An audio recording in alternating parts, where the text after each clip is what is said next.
Let's go live with Jack Kelly and Sweta Regmi, career expert, resume expert extraordinaire. So welcome, Sweta. Welcome to the show. How is everything? Oh, thank you so much. Like when someone tells me I'm an expert, yeah, I'll own it. I'll own it. How about that? I'm very bad at accepting that expert title, but I'm a certified career strategist and resume strategist and founder of CEO of Teach and Do, where my clients are being taught and then they actually go and do it themselves. So when you say that, what do you mean by that? And I think also, don't you specialize in people who are immigrating to Canada and you help them out as well? Is that a big piece of it or just one small part of what you do? One small part of it, Okay. but absolutely. I help these immigrants who are migrating to US and Canada, such as me. I migrated to Canada so many years ago from US as well, when my husband got laid off from there. So I came into Canada. So I do like have certain clientele in US as well and in Canada now. So I do teach them how do you go from surviving to thriving careers as immigrant and newcomers in Canada and US. You probably get a lot of pleasure and nourishment from having somebody come in, maybe they don't even speak the language, and then help them find jobs and advance, right? Is that something you take a lot of pride in? That's a great question. I never thought about that until someone told me that the things that you do, you're not only, working with them when it comes to career strategy, you're teaching them the skills they were lacking back home, like communications and confidence. I never thought about it until someone else brought that on me. And I was like, that's all right, because people born here, went to top universities, are not getting the dream role. And I am teaching immigrants and newcomers, how do you live the Canadian dream? And sometimes I do get, very emotional about it. Canadian dream is possible for immigrants like us, and especially newcomers. And, it's been an inspiring journey, actually, after quitting the corporate world. Yeah, that's great. And in addition to, that cohort that you're helping out, you also have advice for people who are in the office, whether Canada, the US, or wherever, and how do you advance within your career? How do you grow? How do you navigate office politics? So maybe we could start with what would you say to people now where here in the US, I don't know as much about Canada, but here in the US, hiring for white collar professionals is kind of flatlining. It's very slow, very clunky. There's been tons of layoffs in the tech sector and other sectors. So there's a fear. What would you suggest if to somebody who's in the office or working remotely to get noticed and to navigate the politics to get a raise and promotion? That's a great question. And I remember, I got laid off too, right? Long time ago. And that's when I started to look into that, the environment of how does one bounce back? And I think right now bouncing back is completely different than back in 2017, because I was not targeting remote role at all, but I was leading remote team who were not working from home per se, but then they were working in a different province. I had two kind of team, right? And we did allow some of the members to work from home as well when there was a need. And I was allowed to work from home as well, but I was one of the person would say, I would never work from home, never, ever, right? And now how the situation has changed. Now I'm working from home, office consulting through Teach and Do, and I can't see myself going back to work, right? I think this pandemic has given us so much self-reflections of who you are and what kind of people you really want to be surrounded with. Is it going to be the people who are going to be in office talking about talking about what's going to happen? Because sometimes I do miss that, the water cooler talk, right? Because you will miss out a ton if you're working in remote area and then you're not able to go there face to face, have that meetings with the executives or your managers, and you're missing out sometimes. So there's a strategy. And yes, there's a proximity bias as well, right? And we talk about it all the time. FaceTime is in need, but it depends on, I think, your privilege, to be honest. where you are in the career. So if you're new, obviously, you want to make sure that you build that a lot of relationship face to face. That's my kind of thing that I'm looking at it, because your brand's going to be built not online, but then you want to go in there and build in the relationship in person if you do have that opportunity. But I think the flip side of that would be the leadership team really needs to understand that just because people are not committing to work or people are not available for face-to-face meeting, are they the bad fit? Because this is where the leadership skills comes in as well, right? So the biases comes in. When the next promotion comes in, who is getting that promotions? Is it people with a lot of FaceTime, happy hours, executive connections, networking, water cooler talk, smokers club, golf club, right? Mhm. Or is it people who are really doing what they are doing on remote, but coming up with a great productivity, right? So at the end of the day, it all matters to like productivity, in my opinion, and what kind of employers and bosses you're surrounded by. So what I'm hearing, there's not like one answer, Yeah. where in this debate, remote, in office, it really depends upon your situation and then how you navigate yourself to get noticed. Like, what would you suggest to people to either home or in the office to get noticed so that they can get the cool assignments, they can get the promotions, the raises, particularly if it's harder and longer to find, to search for a job. So in the interim, they could try to advance internally. Great question there. And I think it all depends on the culture the leadership team has set as a as something that it's going to be standardized for everybody. So for example, me, when I was leading the team, I had a remote team, and I did get the feedback from the remote team. They don't get a lot of attention. They don't really know what's going on down in Toronto, right? And I came up with the idea of, okay, every day we're going to have a team huddle. So everybody gets to speak in a team huddle on team meeting, like remote and together. And the next thing we introduced was we had a team chat, and we'll be putting the team chat and everyone is talking in the chat. There's no private thing going on. Any questions, it's there. So team felt like they were engaged as well. So, and then we're going to have one-to-one with everybody every week, right?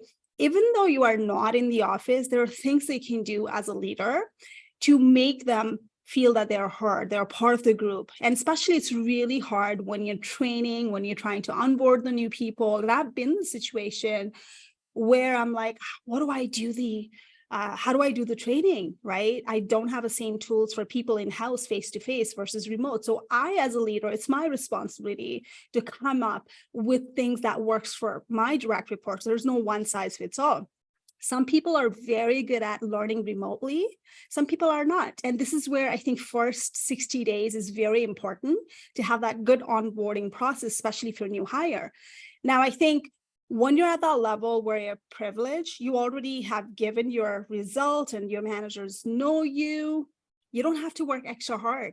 And that only comes down after you build the strong relationship, you produce the results, you meet all the KPIs and exceeded it, because now your brand is carrying it over. As a new hire, sometimes, especially as a POC, person of color, you really have to work hard to go out there and say, I'm the right fit. And after that, whether you are going to the office or not, it does not matter, I think. Again, it depends on the culture of the company and the manager's expectations. So try to understand expectations from the management side. Does your manager like that, like face-to-face? Some of the managers do not like it. It's a manager's job is not to just chat with the direct reports all the time. They have like so many things going on as well, right? That they need to work on, because think about it. Who you want to be in future, it's not your manager's responsibility, because your manager is trying to be that person as well, right? They're trying to get the promotion as well. They're doing exactly same thing, which is getting ahead in the executive level. Next promotion comes in, then they're going to put their name on their hat as well, right? So if you start to support your manager's vision, you're going to be automatically probably selected for the next promotion if you make them look good. And what your manager wants, it's between you and your manager. Expectation has to be very clear. And the KPIs and net promoter scores has to be measurable goals. It's not like going above and beyond, but then what's going in above and beyond for you might not be the same thing for your manager. Try to understand, can you tell me what's going above and beyond for you, right? Ask for the stat so you can provide the stat, and you're not talking about like vague stats, but like hold them accountable later on. And if you want that promotions, keep talking about yourself. If you don't, your manager cannot read your mind, especially if you're working remote as well. Keep on having that one-to-one conversations anytime you could get it, anytime, but don't be needy at the same time. There's a balance. I love that advice. And just to kind of dial it back to something you mentioned before, and this would sound kind of silly or goofy, but what do you think is better or more effective and we've seen these kind of people, the ones who are kissing up there to their boss to curry favor, or the ones who are just head down, productive, exceed expectations. Have you noticed as a manager that one will rise and the other, or they're two different ways of doing it? Or what do you think? And I don't think it's a person's fault if they're kissing up, right? I Yeah. think they probably know how to manage up. I think it's a leadership's areas of improvement right there. Are you liking that? And is that person going to be promoted next? And you really have to self-reflect as a leader. Are you doing the right thing, right? At the end of the day, I'm very proud of the companies that I've worked in the past where there were career ladder path already defined for us. If I wanted to be manager, I had to go and prove myself and meet those KPIs. And my manager would recommend me, I'm ready. And I would have one-to-one coaching all the time. I would have personal development criteria, and we're ready. And next target would be right there. So I've worked on that program, right? So does your company have that? And if you don't, then you got to probably ask, hey, I want to be manager someday, a year from now. Can you tell me how do I get there? Is there a career ladder? Because top companies have those ladder, and there's a reason they're top employers, because they really have a good process of promoting people. But am I going to sit here and say there's no politics? All the companies have this skeleton, right? We had it too. There was like water cooler talk, smokers getting promoted, happy hours, people getting promoted, getting the project, right? What did I do differently was started to listen to them, not to be a part of the team, trying to just say, how can I help you, right? And getting the projects by saying that, I want to get into the next project. These are the project I want to get in there. What are you hearing? So try to bond with them, because sometimes when we feel like these people who are, let's say, smokers, right? We just automatically no, like, I don't want to offend you if you're a smoker, but we automatically, the people who are not smoking, we automatically put them on the non-fit category. I don't want to hang out with them, right? You have to hang out with the people sometimes to understand, like, what are they hearing that you're not hearing? Just to hear it out, but don't add anything. Don't be part of drama. You have to be surrounded by those people who are getting information. And that's what I did. I'm not saying I played the politics, but I was listening. And that's how I got 9 promotions within 12, years. But at the same time, it's not hanging out with the smokers and golfers and happy hours, but being there, being visible and asking questions as well, and not adding my negativity in there, right? So just be there. So I like what you're saying. So one of the undercurrents, it sounds like, you have to be bold in your career, where you just can't be complacent and wait for somebody to tap you on the shoulder and say, oh, we're going to make you a vice president, because that's probably not going to happen. So you have to advocate. It sounds like what you're saying, you really have to advocate for yourself and get out there and get in front of people. And if you need help in certain things, as you mentioned, maybe try to get a coach or a mentor to kind of take you to the next level. So it sounds one of the ways is to really just be your own champion and just say, hey, I'm not going to wait and depend on anyone. I'm going to make it happen. And then it sounds, secondly, what I feel you were talking about is that there are different kind of groups and cliques in any, anywhere, socially, in the office. So it sounds like what you're saying is, and tell me if I'm wrong, is to kind of, you want to just be part of it. You don't have to do things that you don't want to do. If you don't like golf, you don't have to play golf, but maybe watch some golf so you know what it's like. So then you could chat with them afterwards and have a semi-intelligent conversation because you kind of know a little bit about it. So this way you bond with people from all different kinds of walks of life, all different interests. Is that kind of what you're saying? Yes. And I think we have that tendency of, I know it all and I don't want to know more. I keep on learning, right? For example, what I did was, there was a lunch and learn sessions, and I could have literally sat down and said, well, it's my lunchtime. Right. But then there's the sessions where I knew these people are going to be hanging out. I would go and take those sessions. It helped me out later on to build the networking. So I don't have to attend the happy hours, right? So you can do it within the office hours and when that works for you. We had a committee, event committee. So I was part of that, where I am literally volunteering within, getting paid as well, and building the relationship, right? So if you are not at the privilege, and I understand that you might have kids, you might not stay after hour, you might not attend those meetings. There are things you can do at work. Set up a lunch meeting or a coffee chat within the different department, the stakeholders. And I'll tell you why. What I really did, I feel like I was not thinking I was really doing good, but now I'm reflecting back, was I always had a skip level meeting. So skip level meeting was, I had a boss once, he took a credit for my work, and I was like, how do I just take that credit back? And I started to think, okay, well, I'm not going to go behind his back and vent about him. I'm going to play this game, whatever he's playing, which is I'm going to go have a meeting with his boss next time, right? And then I'm going to showcase what I worked on it without putting my bosses, like, throwing him under the bus. So I said, that project that I was working on it, that, this person sent it to you, I was specifically working on these ones. So what are your thoughts on it? Do you have any feedback for me, right? And I would love to take your feedback and how I can go and modify this. And that's when the boss's boss knew that I did the whole thing, right? I didn't even throw my boss under the bus, right? So take a credit for it, because you have no idea sometimes what your bosses are telling behind your back. Because we as a manager have managed team for over a decade. We talk about you, who is going to be on that next promotions. We have a talent pool. We put people on that bucket. So when next promotion comes in, are you the right fit? So are you confident that your boss is really putting your name forward? Or the boss is just telling you, you're good for next promotions, but you're never get that promotions? Your boss's responsibility is not to promote you. Remember that. It's your responsibility to go out there and speak out. And the skip level meeting helped me a lot. And I also asked those CFOs, and I asked senior manager, how do I get there? Right? Do you see me as that? Right? Do you see me as a next potential leader for this team? Be very specific. And if you don't, then what do I need to do to get there? Put them on a spot, because it's your right? Because your perception matters. What are the perception your boss is giving out to you, their leaders? We all talk. And I don't know if you've done that before, but we've always had the perception about people. And how many times, Jack, you've heard about people so much that when you meet that person in person, you're like, I already know, bad or good things, right? Or you're already building that perception. You've not even talked to that person. That's exactly how it is when it comes to politics at work.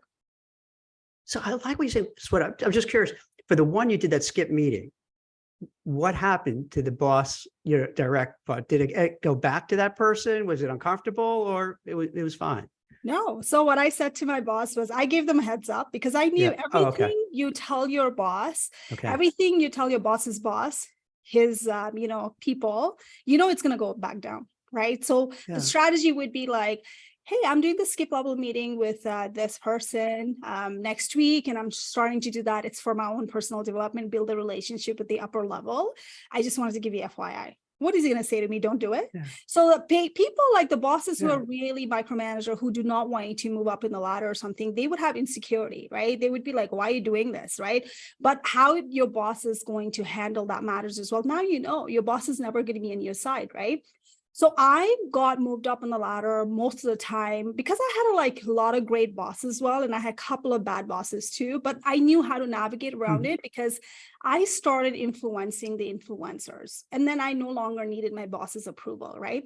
So you got to build that brand with the boss's boss, where they are the one who are vouching for you, saying that Sweta is ready. I've already talked to her about it. Why is she not in this room, right? I got invited to the meeting because I knew next project was coming up. And I told their bosses saying, I think I'm the great fit for that project. Can you put my name in the room full of opportunity? They're like, yeah, because my branding was already there. Keep that in mind. I didn't have to work hard on it, right? So you have to have that branding strategy already before you get the buy-in from the other influencer right there. So you come across as a very self-confident person, very motivated person, very driven. What would you say to people who are a little bit maybe introverted, a little shy, or don't possess that self-confidence? to do the things you're talking about? How can they push themselves to do all the things to get noticed, to get attention, and to get that raise and, higher salary, all that kind of good stuff? That's a great question. And you probably see me as outgoing right now, but I Mhm. was not here, Jack, at all. I was an immigrant newcomer in Canada. I did the survival jobs, and then I got into the entry level in the banking industry. I was just putting results. I was top sellers all the time. They could see my stats and everything. And one day they came back to me when I got promoted multiple times in the different level. One day, management came back to me and said, I think you're going to be a right fit for the leadership role. And I was like, no, I don't see myself as a leader. I was not born here in Canada. Mhm. B is English is not my first language. And everyone I see them is like, oh, they can talk so good. I can never imagine myself presenting it in the meeting, speaking in the meeting, let alone leading the meeting, right?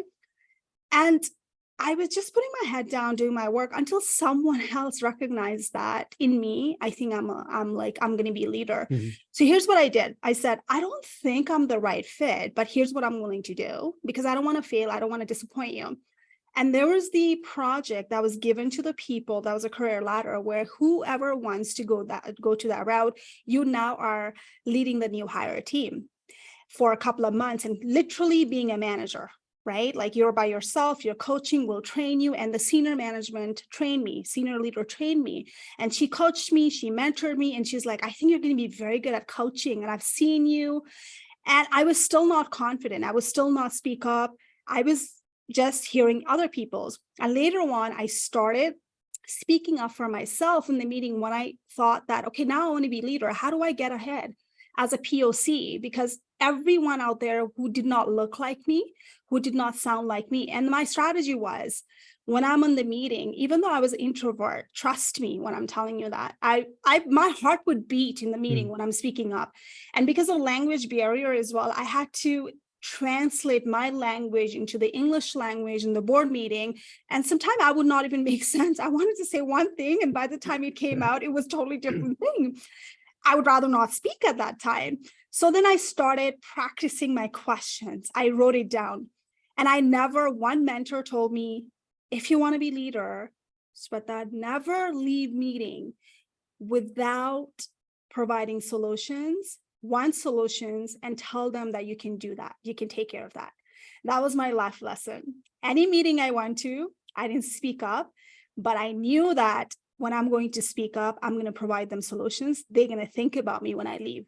And that's a strategy I did it. I didn't have to speak all the time, right? And then as an introverted person back then, I sent them an email later on. That was the Mhm. best one. I said this. What are your thoughts on it? I would love to catch up because as a person who's not comfortable talking in front of people, what helped me was one-to-one private time. Right. And I think a lot of introvert clients that I coach my client as well, they really thrive in that environment where they are like reaching out on LinkedIn, networking information, interviews. Now they're not face to face. If anything has worked in pandemic for introvert is this, where it's remote. You don't have to see Yeah. people and you don't have to speak in front of people. And introvert has a brilliant strategy. They're a very good listener. And I feel like they don't realize how much strength that is. So it really seems like you took the path of I'm gonna hunker down and just do what I have to do and just keep going at it, going at it, going at it until people start recognizing that I'm exceeding expectations, I'm knocking it out of the park, and then the opportunities start coming to you. And then when that happens, it sounds like you get that more confidence. And then you get more confidence and then you work even harder because you're like, hey, I think I'm onto something now. So it becomes a self-fulfilling prophecy where you keep, growing and developing your career. Absolutely. And the one thing is, it's a leadership skills that people have it too. So your Mhm. boss, when your boss knows that you're an introvert, there's like introvert, there's an extrovert in meeting. It's all extrovert talking about it, like introvert just listening. As a boss, the person is going to be introvert, right? Ask them question directly. Hey, what are your thoughts, right? Don't just listen to extrovert only. That's your responsibility to make sure that everyone gets engaged. And later on, set it note to them. I haven't heard from these many people. I would love to get your feedback, right? So as your boss, that's your responsibility, that you reach out privately as well, one-to-one, and bring it up in a coaching session as well. That's what you should be doing. So I think it goes both ways. Introvert are someone, they have a lot of strength, but they don't want to shine out in publicly. But as a boss, you need to make sure you still give them that airtime privately. That's in my opinion. On the flip side, being a manager and a boss, I don't know if this happens in Canada, but for the last, let's say 2001, during the Great Resignation time period, you had all these memes and TikTok things where, act your wage, bare minimum Monday, quiet quitting, all that kind of stuff. As a manager, what would you do if you're overseeing these people and you see that they're just kind of cyber loafing and they're just coasting through the day, and they could do much more? How do you kind of light a fire under them to get them energized and engaged? A great question there. And I think I have personally reflected as the manager. Mhm. I mean, I came from the very tough environment where it's aggressive target. It's a banking environment, Jack, right? It's cutthroat. Mhm. Everything is measurable. Everything is recorded. You can't just tell me you can't sell this. You can't just tell me like this didn't happen, because I can pull the data from the workforce team, right? So as a manager. So I led high performing team all the time. And I was holding the carrots to my team members, saying that if you give me this, you're going to be the next person getting this project, right? Because I have to now go to my manager and say, well, why the person is ready, because the person is really giving me high productivity. I had a very good transparent process, was like, you give me this KPI, next promotion is going to be your, no ifs or buts, right? As long as your attitude is good, as long as you have that skills, you will go through that career path planning. So I think what's happening with the trending, honestly, I can't believe I'm saying that. I think we're holding the managers like me accountable. So, I mean, stop being tough on people, right? Sometimes let them slack off, because in 8 hours, sometimes there's going to be low days. Sometimes there's going to be aggressive days. It's going to balance it out. As long as the people are doing, the works are getting done, why are you micromanaging? And I have to micromanage some of the slackers in there, but I don't think they're slackers. It's the way that, it's just the way the industry worked. And sometimes you have to manage it so that way there's no biases and discrimination. So if people are not showing up and shift, and there's a matrix that I have to issue them the warning, verbal notifications, warning, and terminations, right? If I'm not working that out with them and finding out, why are you being late all the time? There's a client's waiting for you, right? If I'm not seeking to understand why that's happening and trying to find the root cause, that's on me. I can't just issue the warning left and right? Why are you doing bare minimum Monday, right? What is it we can do to fix this so you don't do that, right? Or is it the right reason? Am I stretching your goal out? Is there really aggressive targets? In Canada, there are 5 top banks. They were audited for aggressive banking, unethical sales, right? I come from that industry where there's a lot of unethical sales happening, because we as a manager, we put so much pressure on people. And honestly, I'm glad that they're speaking up, right? They're like, enough is enough. Labor abuse, unethical sales, bullshit target, right? And I love that trending. I'm like, go ahead and quiet quit, man, because quiet quitting is something that you've earned it, because you're going to give them exactly what you paid for. You're not going to go above and beyond if you don't know what above and beyond means to you, right? And I think I'd be a different manager if I were to lead the team right now than where I was before. As a leader, we need to self-reflect as well. How do you manage the team? Sometimes we're not trained. This is a little outside of what we're talking about, but hearing you speak about your experience as a manager, do you feel sometimes like, hey, maybe I know I'm an entrepreneur, I love being an entrepreneur, but maybe I want to go back to a corporate setting? Or no, I'm done. Really? I feel like because you're so passionate when you're talking about it, you're so excited about it. Like, I was wondering, no, never. I think I felt it that I'm very good at consulting. And some of the things that I've worked in the past was telling how it is, no sugarcoating, right? And we are always trained as a leader, you got to sugarcoat and motivate, sandwich method when you're doing the coaching, good, bad, and good, right? So I can't deal with that. So that's why I refuse to be known as career coach. I'm not going to ask you a question, hey, tell me more about this. I'm going to tell you. That's why I'm a consultant and strategist, right? So I can't see myself managing the team in corporate world at all, because I don't feel I'm going to go there again and do these things I call them out all the time, Jack, on my Yeah. post, right? Like, this doesn't work. I'm on the employee side now. As a strategist, similar to, let's say, a recruiter, you're kind of the canary in the coal mine because people are coming to you with problems and issues, and maybe they're laid off, maybe, they feel like got a lowball offer. In your practice, what are you seeing? Are you seeing any specific types of people coming over to you, people in between jobs or people who want to advance in the career? I have a couple of clients who come to me. A lot of them are newcomers who landed in Canada, very well qualified, right? These people are given point system and immigrations. They know it all. They're like leaders. They work at the top companies around the world, and they land in and they're not bouncing back because, yes, there is a no Canadian experience rejection barrier in Canada. That's what I'm trying to fight back because I've seen it on the other end. Right. And the other categories of people that I really work close with laid off people as well, who are having that challenges because I've been in their shoes and I can relate.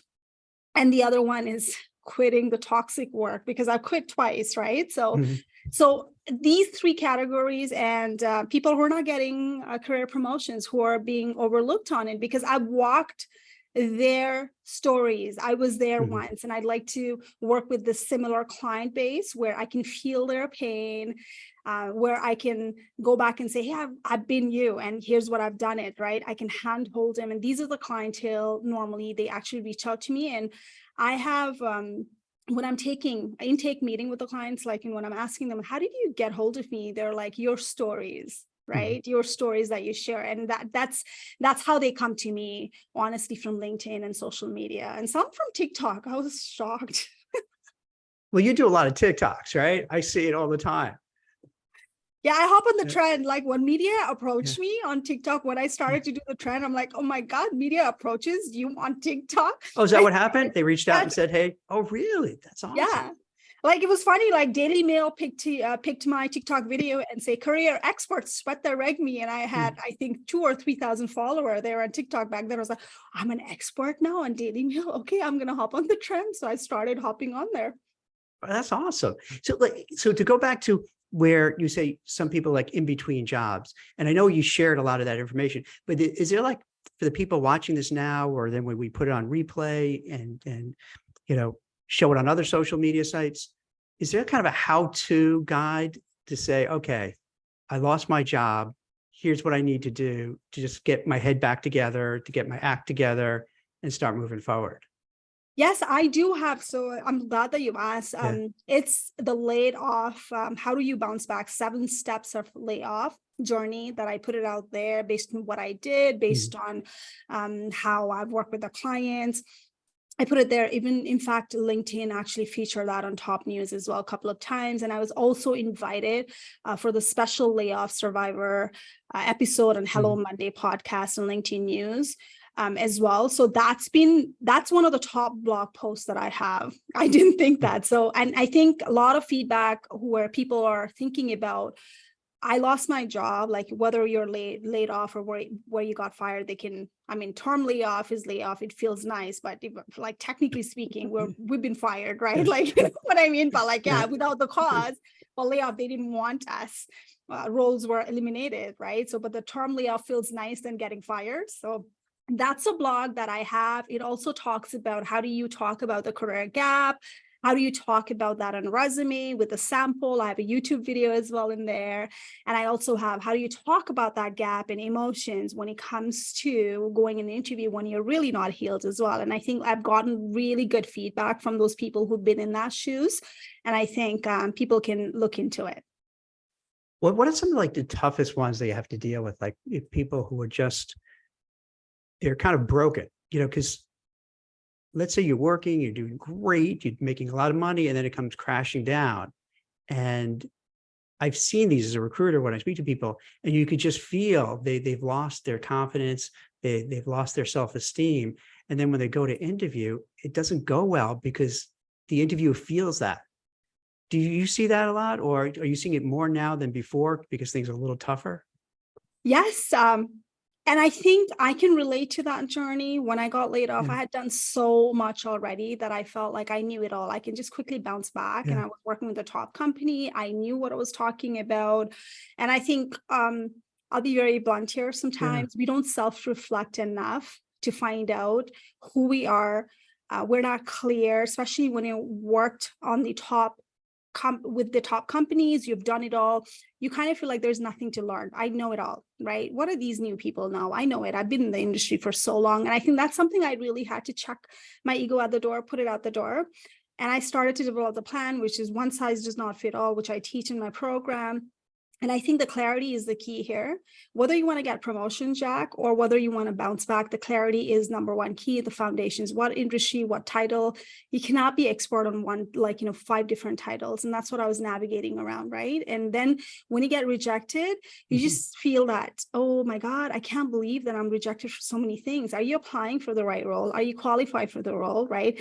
And stop hearing those people who are going to say, shoot the shot anyway, because they're not the one who's going to deal with the consequences. You are the one. So stop applying for the role and asking for, give me the chance. No, you're not going to give anyone's chance in your house if the roof is broken, are you, right? Stop listening. So you know what you're capable of. You got to bounce back the right way, right? And I think that's where I was at. So once I figured it out, then my self-doubt became like, okay, I'm not feeling that anymore, right? And I started building the brand. And a lot of us, including me, when I lost that job, Jack, in 1 minute over the phone, I thought I lost everything. I thought that I'm nobody. Like, I lost the job title and I felt like I'm nobody. Nobody's going to want me. And I think we associate ourselves so much with the job title. That's a major mistake that I did it, that I forgot how, like, I'm going to wake up tomorrow. What's my mission? What was the impact I was making? Then I started volunteering, going to the food bank, going to a remote village and teach. And I felt like I love to do this, this is who I am. And that's when I founded this Teach and Do, because I love to teach and I love to coach. And that was the best part about my job. When 80% of the people were promoted within 1 year, I was known for it. I know I'm good at this, right? I've seen the hiring world, right? And I pivoted into consulting. Sometimes you don't have to bounce back.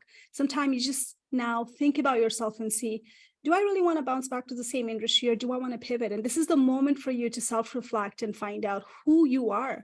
And that only going to happen when the worst situation in your life is going to happen. That happened to me. Honestly, I wouldn't be saying, like, right now, if I was not laid off, I wouldn't be talking to you right now. I wouldn't be featured in your Forbes. You would not be asking me, hey, Sweta, can you write me the content, right? We would not have met. I've met so many great people in the career industry. They're not my competitor. Jack, you and I kind of do the same thing, right? But look how we're talking. It's possible when you really hang around with the people who support you, right? Find those mentors, find those people, learn from them. Don't be jealous about their success. And we're going to be so much better with the self-doubt and rejections. I'm so glad you shared your story, because oftentimes someone loses their job and they not only they not learn from it, but they just fall into this depression or just despondent. But it sounds like what you did, it was an inflection point where you said, wait, maybe I could go back to the corporate world into banking. But then given some time, you realize, wait a minute, maybe this was a sign. And this sounds like woo-woo kind of stuff, but I do believe this. Sometimes it's a sign, that like maybe it was meant to be, that I'm not going to be this corporate drone for the next 10, 20, 30, 40 years. Maybe, my purpose is to do something different and help people, and then use that experience that you had to help others succeed. And it's weird how that works, right? Then all of a sudden you're like, oh my gosh, what the worst experience was becomes like the best thing that ever happened to you, right? And I find that happens to a lot of people all the time, which is so wild. And we don't celebrate our pain so much, and we don't share it, right? And people need to hear it. And I bounced back. I got the offers. I moved to the different city. I did the branding, and then I pivoted to the nonprofit. I bounced back in bank, and I quit within 1 year. I quit 2 jobs within 1 year after layoff. And I said, this is not for me. I'm going to go and full-time. Because then you realize it wasn't so bad. Like, okay, quitting, getting let go or quitting. You're like, you know what? I'll make something happen. So you had that confidence that I could bounce back, which is so important. Yes. And I was privileged enough, Yeah. right? Because my spouse is earning money, so I didn't have to think about it. And I said, texted him and I said, I think I'm quitting the job today. He's like, really? Okay, then another one. All right. So then I started, I'm going to go teach and do, right? I think I was privileged enough, and a lot of people would still have to be stuck in the quitting, like you're stuck in the toxic environment, or if they're not the right fit, right? But that's when you have to have the exit plan. Is it the leadership? Is it you? Sometimes you're not the right fit, and you have to understand that. Let it go, right? Don't try to fit in, because I feel like we are all cultural ad, no matter who you are, right? If you try to fit in, the true color is going to come out. It's like the marriage. You try to fit in, and I've been married for more than 22 years, right? I mean, if I try to fit in with him, we would not be married here like forever. We wouldn't have teens by now, right?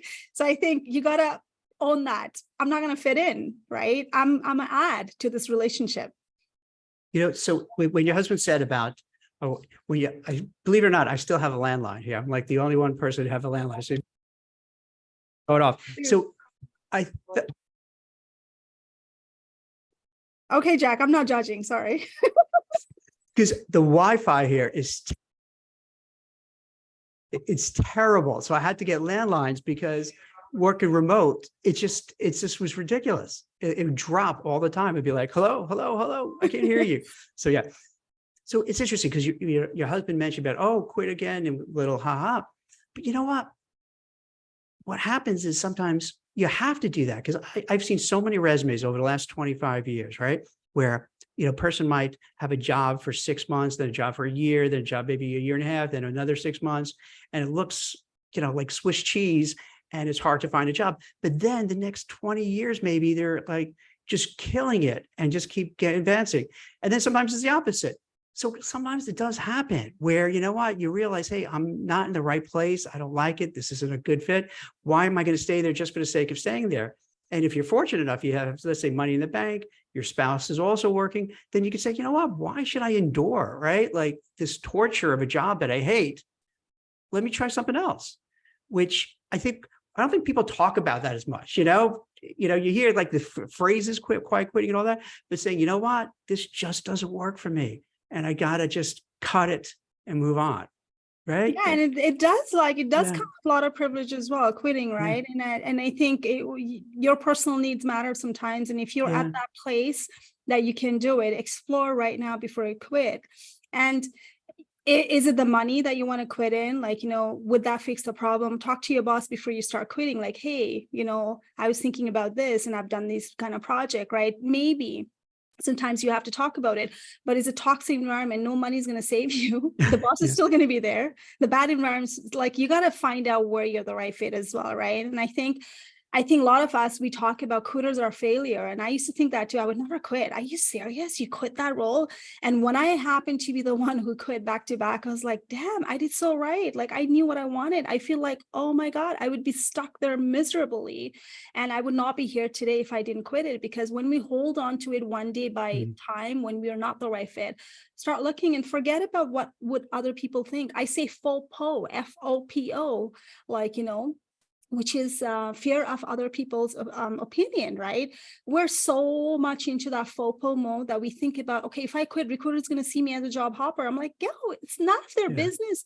How do you say an interview matters now, right? Sometimes you have to own it. If I were to go back, I would say, well, you know what, unfortunately it didn't work out, right? Like, that's it. You don't have to go into open the can of worms. How you talk matters, and it's your confidence as well, right? So, let's just leave with FOPO. Whether you're not getting promotions, quit, that's fine, but then plan the strategy. Speak of strategy. So what's next for you? What kind of plans do you have? Are you launching any projects? Gonna make a big empire? What's next on the agenda? Everyone asks me that question. It's like when people ask me the long-term questions, and I'm like, I don't know. I didn't want to be here, entrepreneur. I was an accidental entrepreneur. I didn't think that I would be laid off in 1 minute after working there for 12 years, right? I thought I'd be retiring, still working there, right? I think I don't have a plan. I live day by day. I have a short-term plan. I recently launched a digital course for my clients where they can go and then get things done, teach Mhm. and do it yourself course, which is TIY course.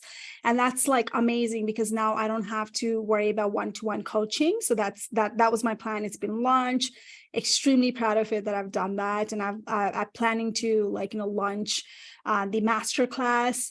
And I'm opening the group coaching sessions now, group sessions, mentoring sessions exclusively for the immigrant, because I think there's a need.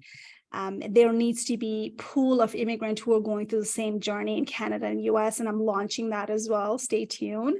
And that's it. I'm not going to go think about, oh, my teaching do building is going to be like, 10 stories up in downtown. I'm going to hire people because I've been there, done that. I think I Yeah. love being solo entrepreneur and just hiring a freelancer. Hiring Mhm. expert, let's say, where I can learn. I'm at that age where I don't want to be smart one in the room at all. I want to learn. I think it's over 40 issues with me right now because I don't want to be smart. I want to learn from people. I want to be surrounded by people who motivate me to be like them, inspiring people who tells me anything is possible. Look at me. Right. I think the situation has changed. Before it's like, I want to be the smartest one in the room. I want to get that promotions. Right now it's like, no, I want to be someone, I want to learn from you. Yeah. It's interesting. One of the reasons why I do these LinkedIn Lives and hosting the Blind Ambition podcast is you get to speak with people like yourself who are really smart, motivated people. And I always walk away learning so much. There's not one conversation that I had that I didn't come across where I have to right away write down, like, okay, here's some notes that I learned. And it's great because it used to be everybody's in person, you see each other. Now you don't. So this is a great means, to meet people, on Zoom calls or what have you, and just learn. So like you only get your own coach and your own mentor, your own, sponsor to help out, just by having a conversation and picking up so much. And so we covered a lot. Is there anything I didn't ask you about or anything else you'd like to share with the audience? I'm good. And I think we covered it so much. We covered about like how do you bounce back? We covered about Mhm. promotions, having that skip level meeting. If you've not had it, I have an action plan to anybody watching right now. If you want that next promotions, take it.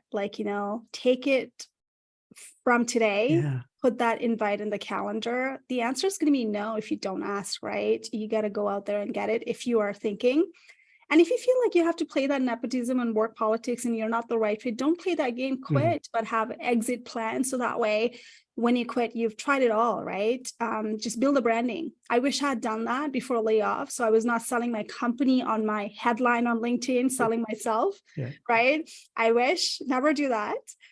Build a branding. So if they fire you or you're laid off right now, especially it's happening, it's so easy to bounce back because you have a supporting recruiter, and you already have a brand. Let your brand speak for yourself. And that's how it's done. I think this is fantastic. I really am so appreciative of you coming on the show because I love it. And I imagine everybody who's watching now and be watching in the future, your energy, your passion, your drive. And that's one of the takeaways I'm getting from this too, is that you came from a challenging position to kind of learn English and to kind of, understand the culture, but you didn't let it stop you. See, to me, that's a good takeaway for people to see. No matter what, you can have adversity, but you seem to say, you know what, I have adversity, don't care. I'm going to just kind of keep going and going and going and do my best and hunkering down and make things happen. And people are going to notice and I'm going to succeed. And I think that's kind of the really thing that everyone needs to do when they're feeling a little down, to say, maybe watch Sweta for a little bit, get that energy boost, because it's like definitely an energy, very energetic. So it's like an energy boost to say, you know what, I could do this too. And that's so important for people. So I appreciate you sharing that message, and it's going to resonate with a lot of folks. So thank you so much, Sweta, for your time. Thank you so much for inviting Thanks. me. And it's been a pleasure. My pleasure. Take care, Take Joe. care. Bye-bye. Bye.